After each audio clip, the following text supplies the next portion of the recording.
हरे कृष्णा। जय महाकाली जगह भैरव। तो आज हमारा टॉपिक है आज शाम की उनकी दिल की बातें।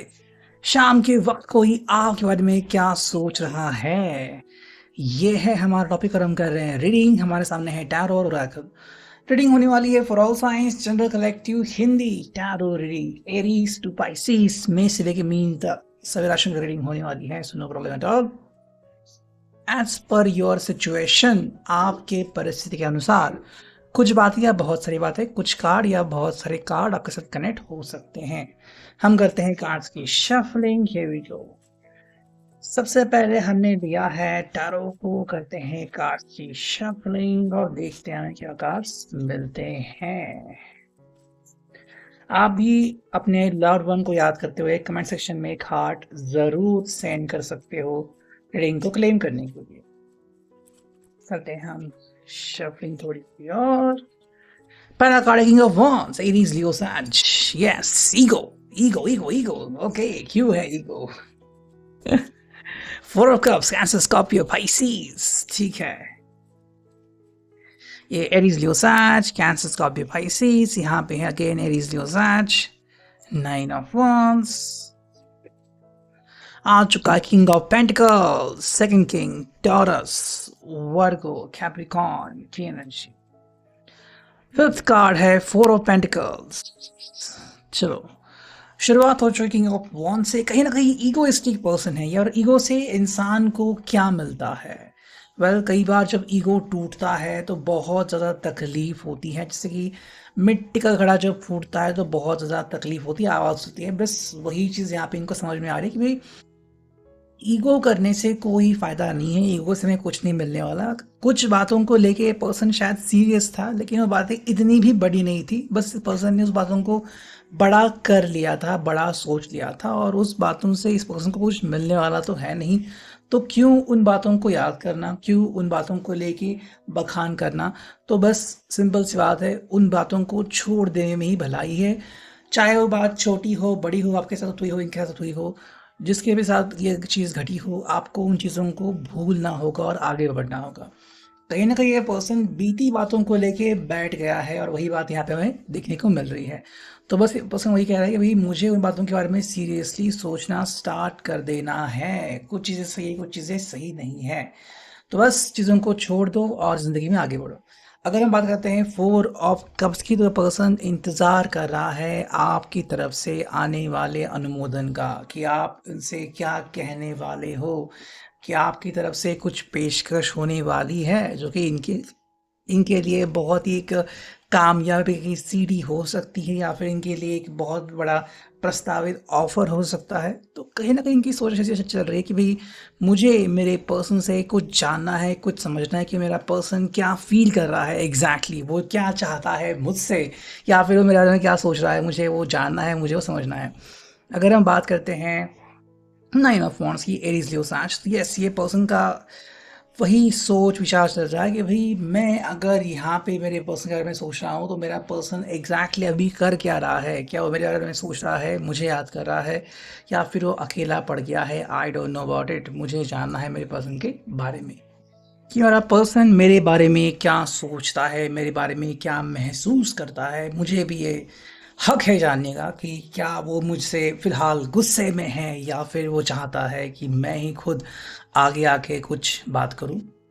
और हाँ, वेटिंग की एनर्जी है यहाँ पे, तो कहीं ना कहीं वेट कर रहा है कि भाई मुझे पहले ये जानने दो कि मेरा पर्सन का सोच विचार क्या है मेरे बारे में, फिर मैं अपना नेक्स्ट एक्शन कर सकता हूँ।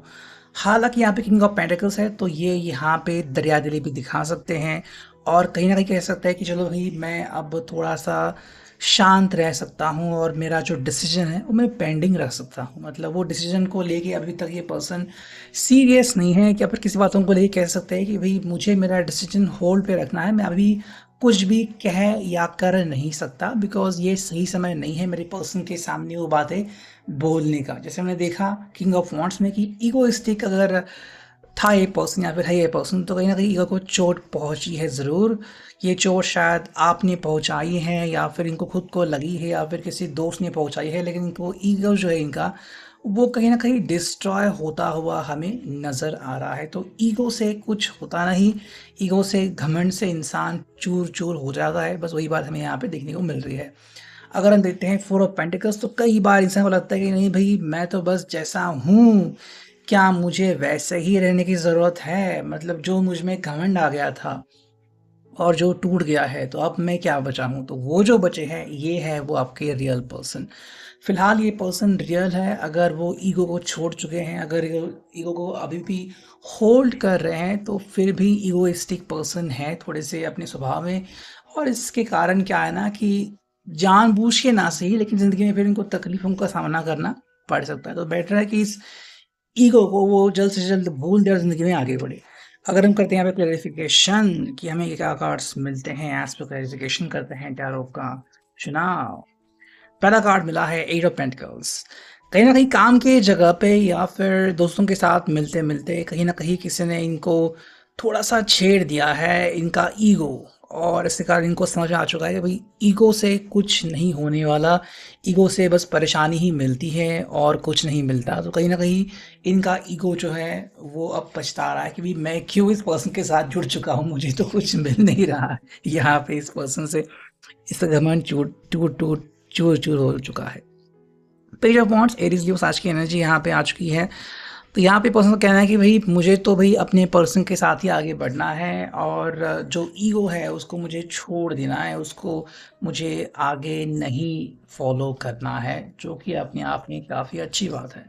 Next is the moon. कहीं न कहीं इनके सोच के ऊपर ही प्रभाव पड़ चुका है, हावी हो चुका है ये प्रभाव कि भई क्यों मैं अपनी सोच में बदलाव चाहता हूँ और क्यों मैं अपनी ईगो को ख़त्म करना चाहता हूँ, बिकॉज़ मेरा जो ईगो है वो सही नहीं है। कई बार हम बस किसी के बहकावे में आके अपने ईगो को खा देते हैं, लेकिन उससे कुछ फ़ायदा नहीं मिलता। हालाँकि जो नेक्स्ट कार्ड है पेज ऑफ पेंटिकल्स, कई दफ़ा ये इम्पोर्टेंट होता है कि हम दुनिया को देखें, दुनिया को दस्तूर देखें और जो चल रहा है उसे आराम से एक्सेप्ट कर ले, तो फिर जीत हमारी होगी, खुशियाँ हमें ही मिल जाएँगी। अगर हम बात करते हैं ब्लू रिलेशनशिप ओरेकल की, तो यहाँ पे कार्ड्स मिलते हैं, करते हैं कार्ड्स की शफलिंग। पहला ही कार्ड आ चुका है वुंड्स।